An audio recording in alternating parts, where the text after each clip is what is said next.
السلام عليكم ورحمة الله وبركاته. ازيكم يا حبايبي؟ عاملين ايه؟ يا رب تكونوا بخير.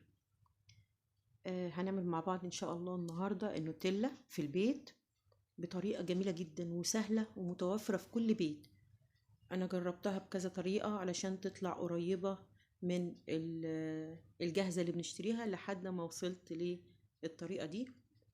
ان شاء الله لو جربتيها هتعجبك جدا وهتعجب الولاد جدا. انا عامله المقادير في 2، يعني انت ممكن تعملي نص المقادير اللي انا عاملاها. انا هنا حطيت كوبايتين من السكر كلها في الخلاط، مش هعمل اي حاجه بره الخلاط، من الخلاط على البرطمان على طول. وهحط عليهم كمان كوبايتين من اللبن.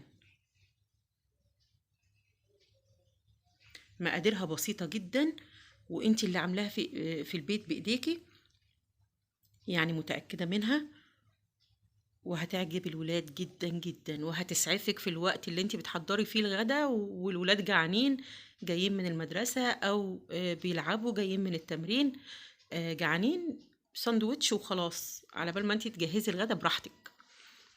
حطيت كوبايتين اللبن.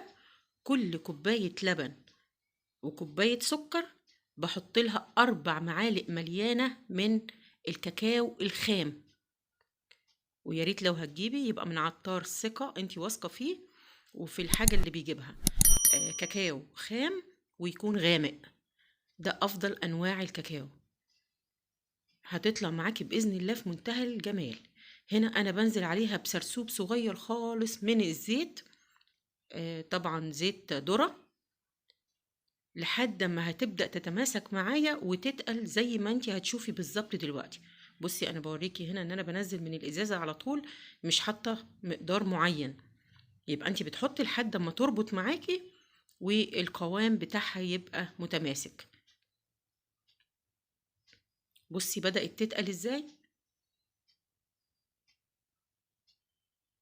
بضيف حاجة بسيطة كمان وبفضل اضرب لحد ما يبقى خلاص الخلاط مش قادر يشتغل.